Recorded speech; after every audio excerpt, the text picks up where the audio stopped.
It started on an ordinary Tuesday afternoon. The kind where the sun feels too bright for the mood you're in, and the silence in the house feels just a bit too loud. He had just come home from another long day, boots dusty from the sight, shirt clinging to his back with sweat, and the smell of work still hanging on him. His name was Marco. A man's man, some would say, the type who fixed everything with his hands and didn't say much unless it was necessary. But that day, something in him shifted. Without a word, he walked into the garage, wiped his hands on a dirty rag, and placed his toolbox down. Not slammed, not tossed, just placed. Like a decision had been made. One that would change everything. His wife, Alina, noticed it first. She stood by the kitchen window, pretending to tidy up, though everything had already been spotless for hours. She watched him, her eyes narrowing, not out of anger, but confusion.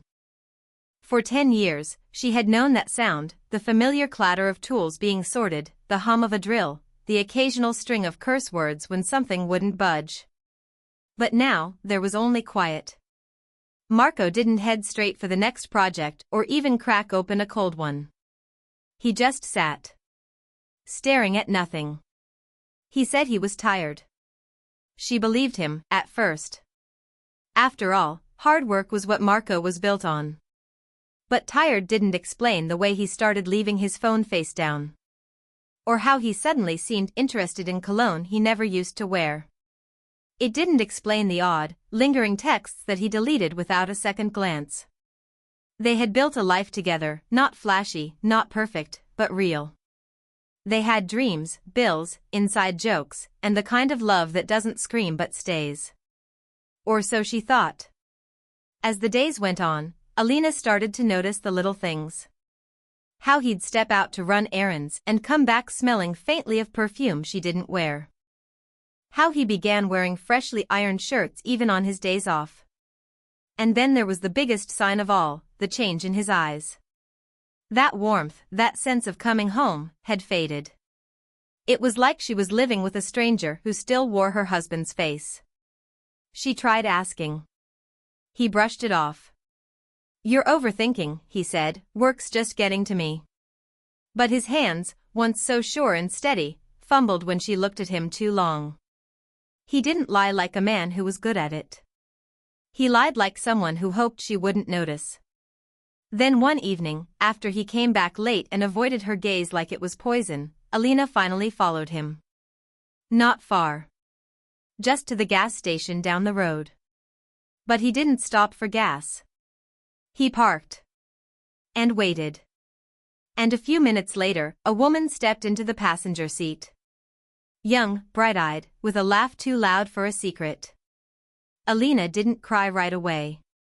She didn't scream or call or crash into the windshield with her fists. She just watched. Frozen. Her whole world sitting behind the smudged glass of a parked car.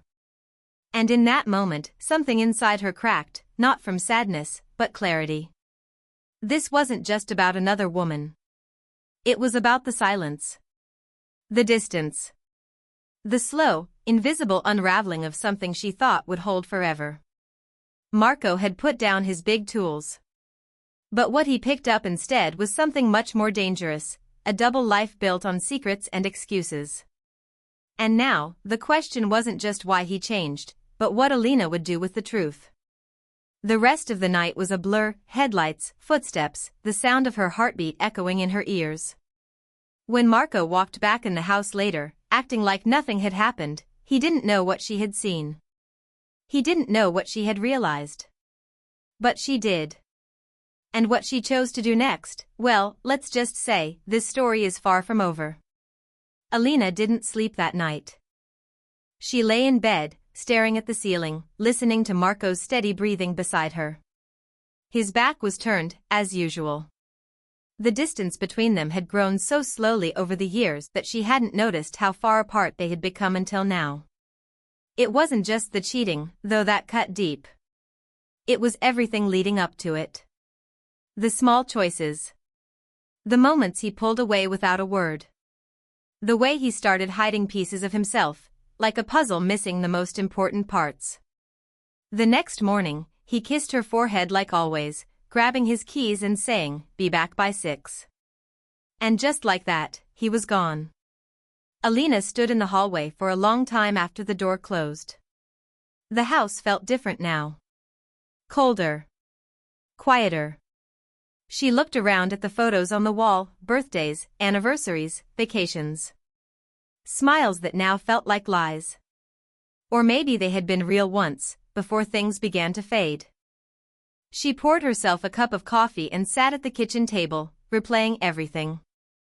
She thought about how Marco used to light up when he talked about their future, the house they'd build out in the country, the kids they'd maybe have someday. He wasn't a poetic man, but he used to speak with purpose. Now, his words felt hollow. She thought back to the first time they met, him covered in sawdust, laughing over a busted sink at her friend's place.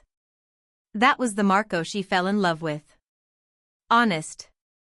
Hands dirty from work, but eyes full of something steady. Something she trusted. So what changed?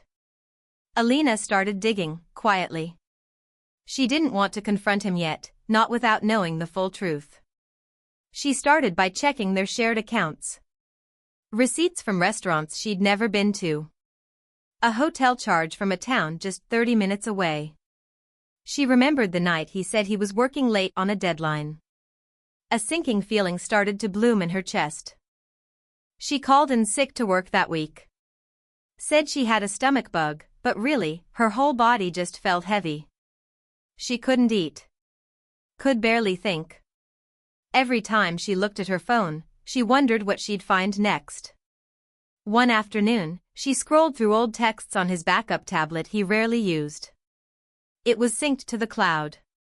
And that's when she saw them. Messages. Late at night. Middle of the day.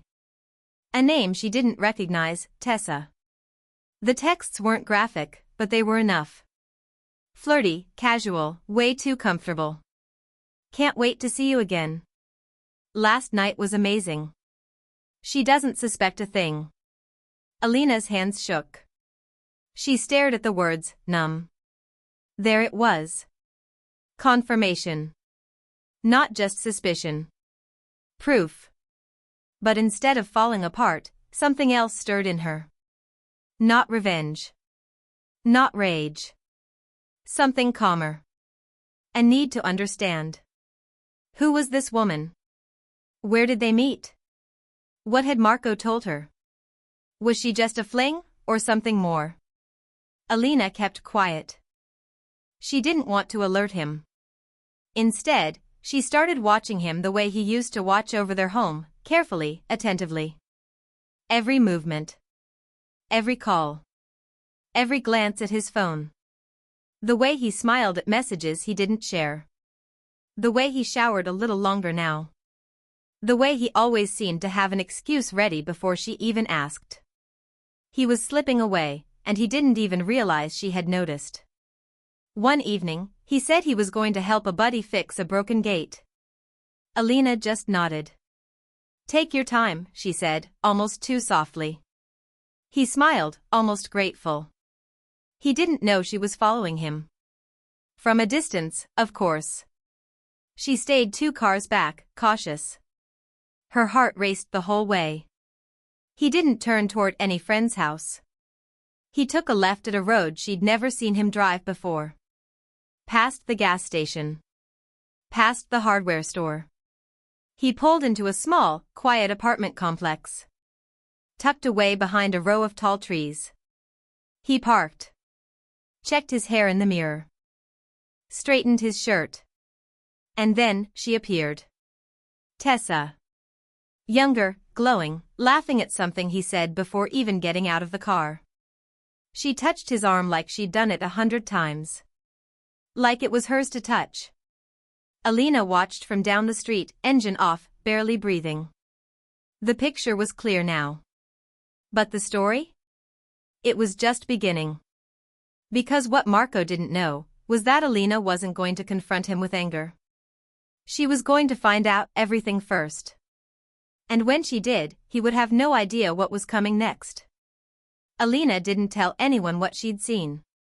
Not her sister, not her best friend, not even the coworker who always seemed to sense when something was wrong. She needed time. Space to think.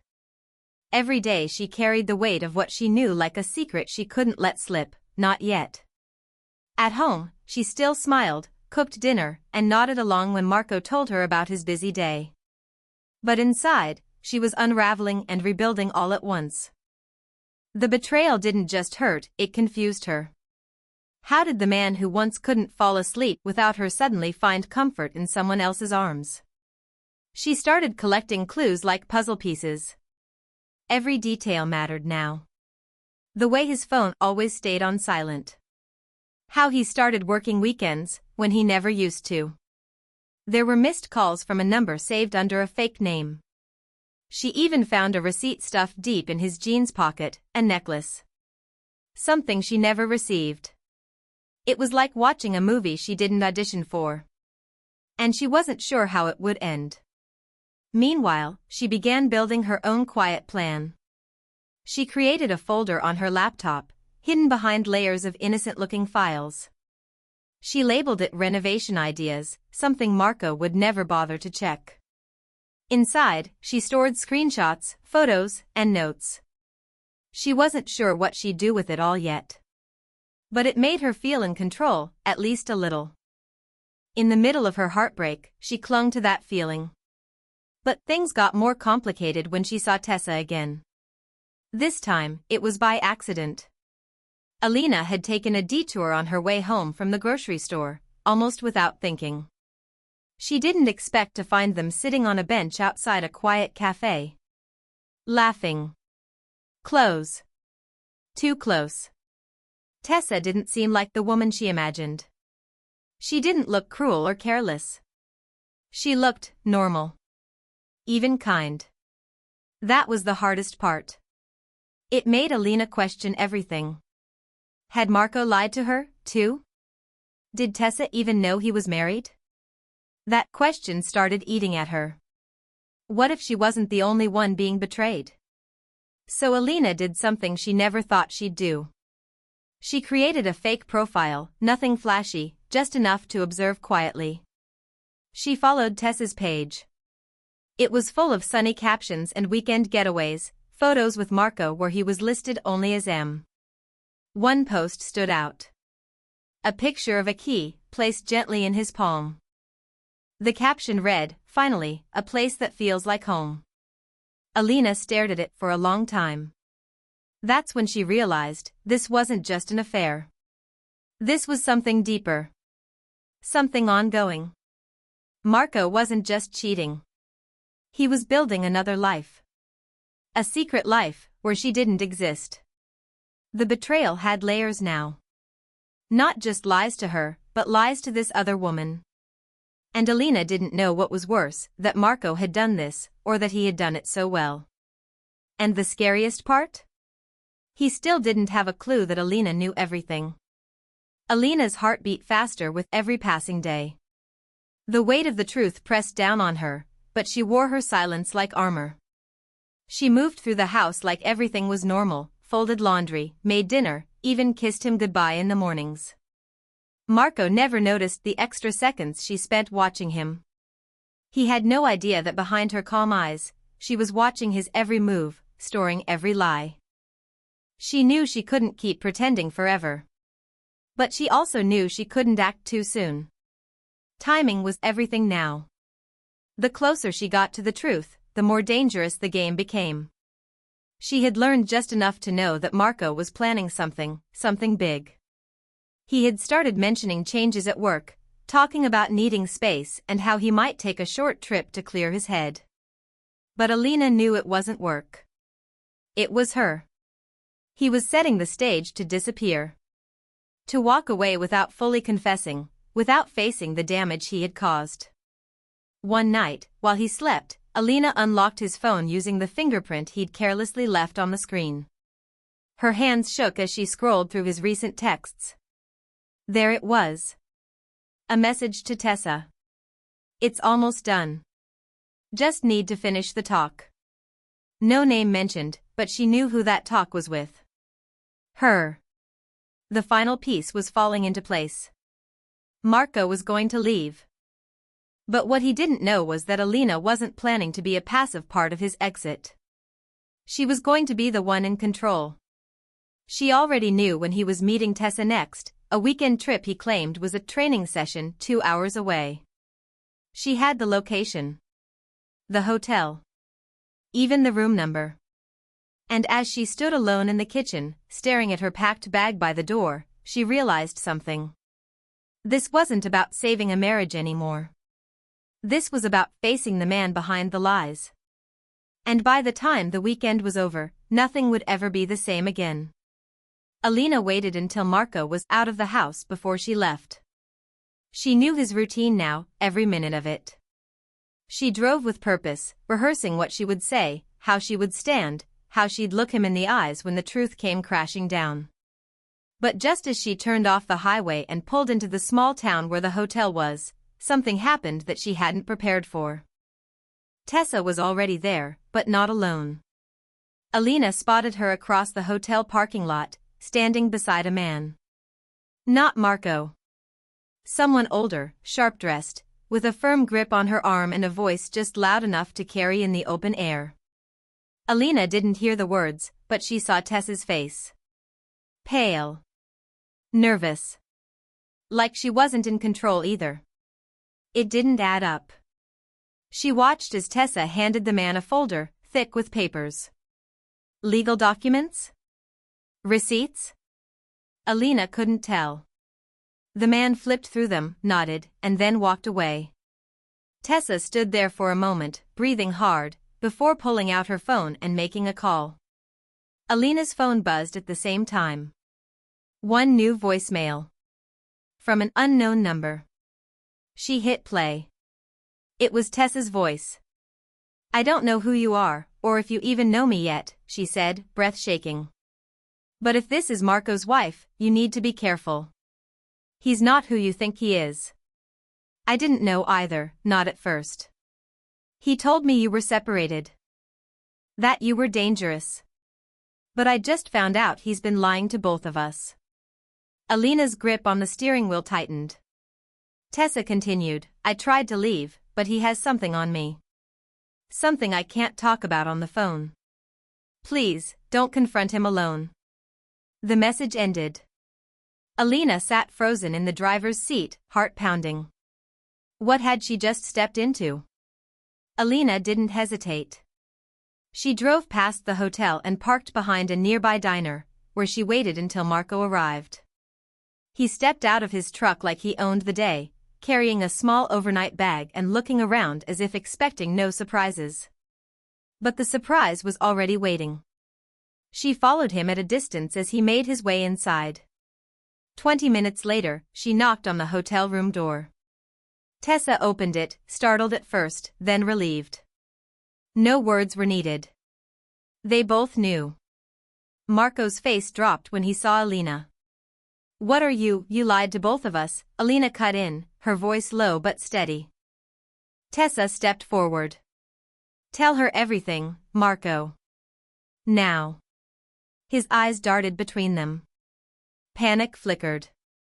He started to spin another story, something about confusion and mistakes, but Alina had heard enough. She pulled out a flash drive from her pocket and dropped it on the table. It's all here, she said. Your messages. Your receipts. Every lie. But before Marco could respond, there was a knock at the door. 3 sharp raps. Tessa froze. It's him, she whispered. The door opened slowly. The man from earlier stepped inside, flashing a badge. Marco Delgado, you're under investigation for fraud and identity theft, he said. Alina stepped back, stunned. Tessa looked at her. He wasn't just cheating. He was using me to move money. And you were his cover. As officers cuffed Marco, he shouted her name, but Alina didn't look back. She had come for the truth, and now she had it. But as she walked out, Tessa leaned in one last time and said, You're not the only wife he had. Alina sat quietly on the edge of her bed that night, the house finally still. The silence didn't feel heavy anymore, it felt earned. The truth had shattered everything, but strangely, it had also brought a sense of clarity she hadn't felt in years. Marco was gone now, facing charges not just for betrayal, but for a trail of fraud and deceit that stretched far beyond what she ever imagined. Tessa had stayed behind to give her full statement, promising Alina she'd testify. They weren't friends, not really, but they shared something now. A strange kind of survival. In the days that followed, Alina started picking up the pieces. She contacted a lawyer, closed accounts, changed locks, and began making plans to move. It wasn't about escaping, it was about starting over. Her story had become more than just about infidelity. It was about being manipulated, misled, and waking up to who she truly was underneath the lies. The pain was real, but so was her strength. Sometimes, at night, she thought about the other woman Tessa mentioned. Another wife. Another life Marco built on lies. That truth still stung, but she no longer felt trapped in it. She had faced it all and come out standing. Alina never posted about it. She didn't write long captions or share dramatic photos. But she did change one thing, her voicemail. It simply said, "You've reached Alina. I don't have time for lies." Because in the end, the story wasn't just about betrayal. It was about reclaiming power, and learning that the truth, no matter how painful, will always be stronger than any secret. 4.